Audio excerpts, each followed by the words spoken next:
Welcome to the Castellan of Conviviality channel, and this is the video on the difference between 3.5 edition D&D and 5th edition. Look at this part right here. Spell focus, +1 to the difficulty class for all saving throws for your chosen magic school. If you're a druid and your conjuration, that's not really gonna help. They kind of patched this in the Spell Compendium and other books. I got this one.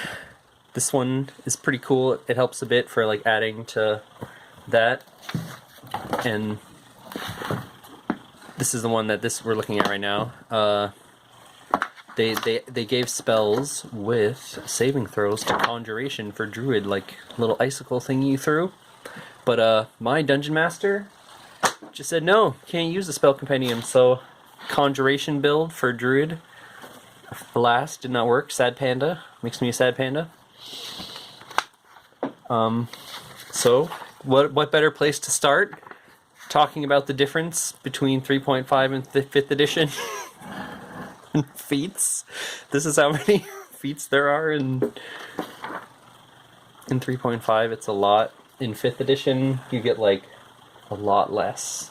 You can start the game. You can basically cheese your way into getting one at first level if you're a human and you like reduce the stats, your starting stats, I think. So it's like pretty hard to get one. In the 5th edition, you can choose an ability score increase or a feat when you. I think it's every 4 levels. Yeah, that's every 4 levels you get a feat in this one too. So. Yeah. When you're making a character, like creating a character, it's all about the feat selections in 3.5. And you can, if you pick a human, you get to have the extra feat, right? So you can right away when you see someone being a human in 3.5, it's like, okay, what's the build? What's this zany build you got? So let's get into the differences.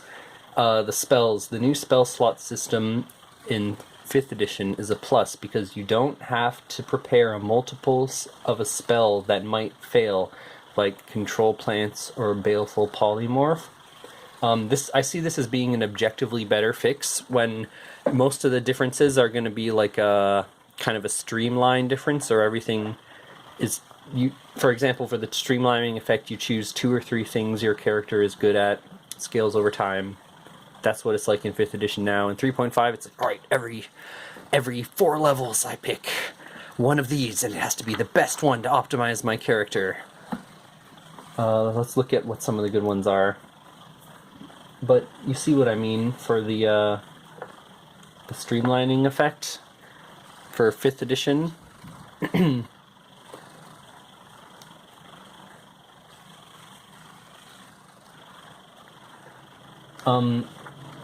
So you're going to not be as good at a lot of different things in 5th edition. You're not going to be a jack of all trades as much.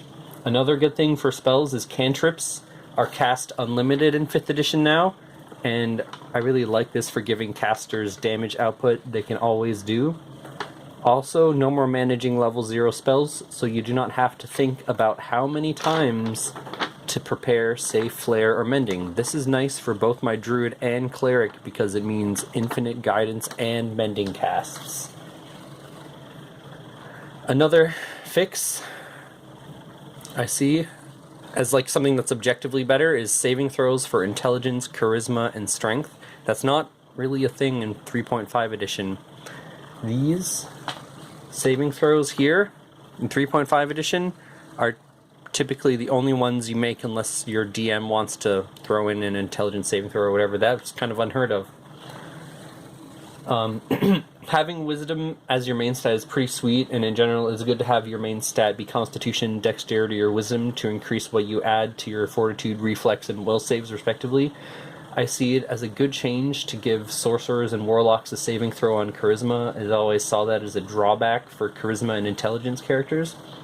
In 5th editions, you can resist your fear with wisdom. Resist fear with wisdom still, yet horror is resisted with charisma. To me, this balances out how good it is to make charisma your dump stat, and then just have someone else in the party that has high charisma do all the talking. For example, my druid can occasionally add things to the conversation based on his or her knowledge of nature and survival, but not very charismatic. Now the charisma people can do other things besides talk to people. So let's look at the differences between the sheets some more. I can show you how there's a lot less min-maxing and multitasking, managing things. Armor class, you're probably wondering, how does this level 7 druid have AC 22? How is it that good? Well, I talked about this with the DM first, about how can I use profession? Or is it on here?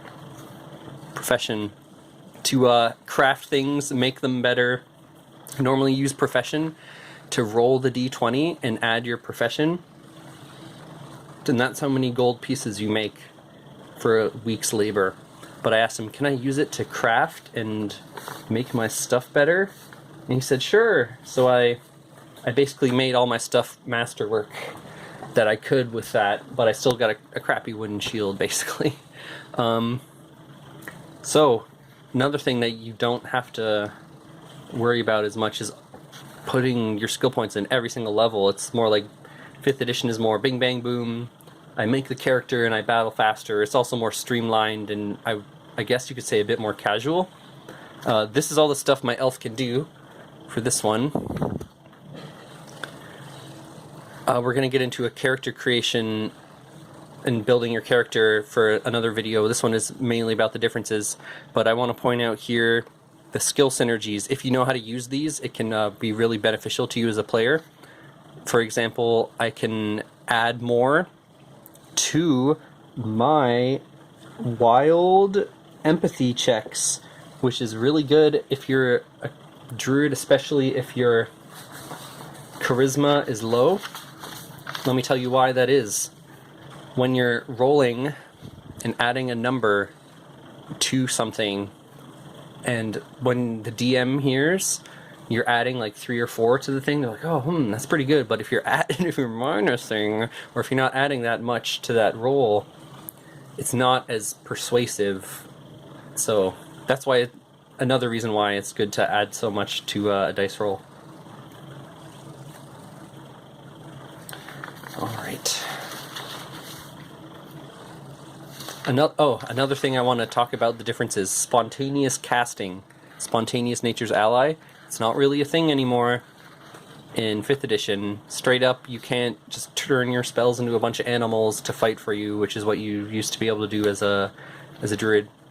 And of course, everyone that's in a party with the druid loves this part, the animal companion. Like, look at all this big paragraph of stuff that you can force people to read. Yes, it really does say 66 HP, 19 strength. And feats.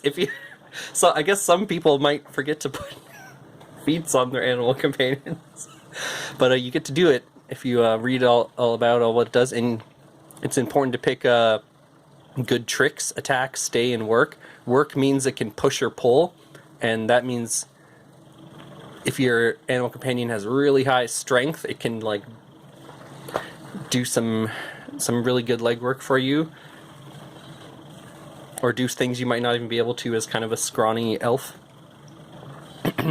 But yeah, he really has a whole bunch of HPs and damages, and he's really alert. So basically, I get, if something like the DM's like, make a skill check to see if you heard this noise, or make a listen check. Oh, my alligator listens too.